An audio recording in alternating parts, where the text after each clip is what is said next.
여러분, 불과 1년 전만 해도 구글은 AI 경쟁에서 뒤처지고 있다는 평가가 지배적이었습니다.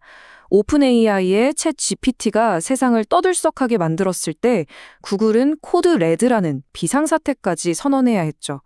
그런데 지금 상황이 완전히 180도 바뀌었습니다. 도대체 어떻게 구글은 이 극적인 반격에 성공할 수 있었을까요? 지금부터 그 놀라운 이야기를 하나씩 파헤쳐 보겠습니다. 상황이 얼마나 바뀌었는지 한번 보세요. 2022년 챗 GPT가 등장하자 코드 레드, 즉 비상사태를 선언했던 건 구글이었습니다. 그런데 불과 1년여 만에 이제는 반대로 오픈 AI가 위기감을 느껴야 하는 상황이 된 거죠. 이 믿기지 않는 역전 드라마는 과연 어떻게 시작된 걸까요? 자, 그럼 구글이 이 대반격에 나서기 전에 상황이 어땠는지부터 한번 되짚어보죠. 모두가 오픈 AI의 시대를 이야기할 때 구글은 어떻게 AI 경쟁에서 뒤처지게 된 걸까요? 정말 불과 작년 초까지만 해도요, 월스트리트의 평가는 아주 냉정했습니다. 구글은 AI 분야의 2인자, 아니 3인자 정도로 여겨졌어요. 물론 주가는 오르고 있었지만 시장의 모든 스포트라이트는 오픈 AI를 향하고 있었죠. 다들 이 경쟁의 승자는 이미 정해졌다고 생각했습니다. 그런데 말이죠. 바로 이 위기의 순간에 구글의 진짜 저력이 드러나기 시작합니다. 선두 자리를 되찾기 위해서 기술, 제품, 인프라, 정말 모든 전선에 걸쳐서 다각적인 반격을 시작한 겁니다. 그 반격의 화려한 신호탄, 바로 제미나이 3였습니다. 11월에 공개된 이 새로운 모델은요, 여러 핵심 성능 지표에서 경쟁자인 오픈AI의 GPT-5.1을 뛰어넘으면서 기술 경쟁의 판도를 그냥 단번에 확 뒤집어 놓았습니다. 이런 기술적인 우위는 곧바로 시장의 반응으로 나타났습니다. 그것도 아주 강력하게요. 거대 기업인 세일즈포스의 CEO가 제미나이 3를 써보니 챗GPT는 이제 버리게 될 것 같다고 공개적으로 선언할 정도였으니까요. 시장에 던지는 메시지가 아주 분명했던 거죠. 근데 구글의 공세는 단순히 기술에만 머무르지 않았어요. 정말 전방위적이었습니다. 소비자 쪽에서는 나노바나나 같은 앱이 소셜미디어에서 완전 대박이 났고요. 구글 AI 모드가 미국 전역에 배포됐죠. 근데 더 무서운 건 따로 있습니다. 바로 인프라 장악력이에요. AI 스타트업 엔트로픽이 구글의 AI 칩을 대량으로 쓰기로 한 데 이어서 심지어 경쟁사인 메타와도 칩 공급을 논의하고 있다니까요. 자, 그럼 이런 구글의 반격, 정말로 시장의 판도를 바꾸고 있을까요? 이제부터는 그냥 느낌이 아니라 명확한 숫자로 그 성과를 한번 확인해 보겠습니다. 이 그래프 한번 보시죠. 정말 놀랍지 않나요? 8월부터 12월까지 제미나이의 월간 활성 사용자 수가 무려 30%나 증가했습니다.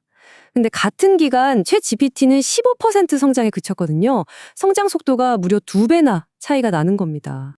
다른 데이터를 봐도 이 흐름은 똑같습니다. 전체 AI 사용자 중에서 제미나이를 쓰는 사람의 비율은 7월 24%에서 10월 26%로 꾸준히 늘어난 반면에 챗 GPT의 비중은 오히려 36%에서 35%로 슬쩍 줄었죠. 격차가 눈에 띄게 좁혀지고 있다는 신호입니다. 아니, 어떻게 이렇게 사용자가 빨리 늘 수 있을까요? 여기에는 구글의 정말 막강한 비밀병기가 있습니다. 바로 제미나이가 모든 신형 안드로이드 기기에 그냥 기본으로 탑재된다는 점이죠.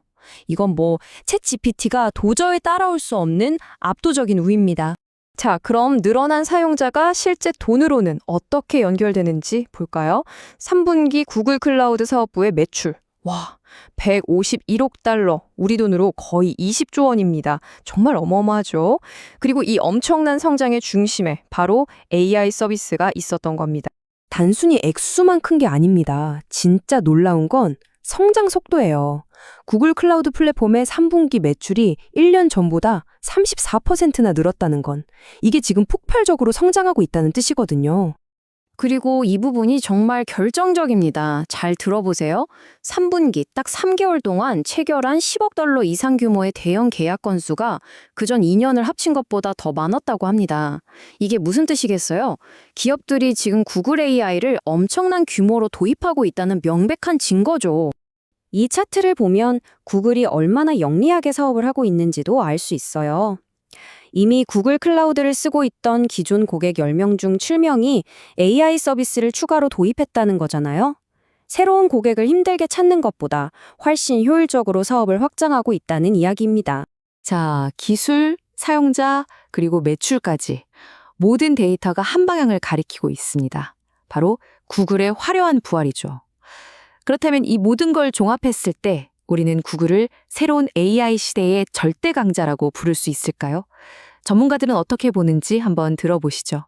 아주 저명한 애널리스트죠. 진 먼스터는 아예 단언을 합니다. 2020년에는 빅테크 기업 중에서 구글이 최고의 실적을 낼 거다라고요. 그 이유로 꼽은 게 바로 완전히 통합된 AI 스택입니다. 이게 뭐냐면요. AI의 기반이 되는 반도체 칩부터 최종 사용자가 쓰는 앱까지 A부터 Z까지 모든 걸 구글이 다 가지고 있다는 뜻이에요. 전문가들이 왜 이렇게 구글의 미래를 밝게 보는지 정리해보면 간단합니다. 기술적으로는 최고 수준의 모델인 제미나이를 가졌고 사용자 성장세는 경쟁사를 압도하고 있죠.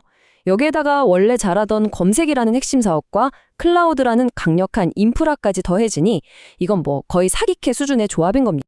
반도체 칩부터 클라우드, 그리고 우리 손안의 앱까지 AI에 필요한 모든 것을 스스로 다 만들어내는 완전체 구글. 과연 이 무서운 질주를 막을 수 있는 경쟁자가 나타날 수 있을까요? AI 패권 전쟁, 이제부터가 진짜 시작일지도 모릅니다.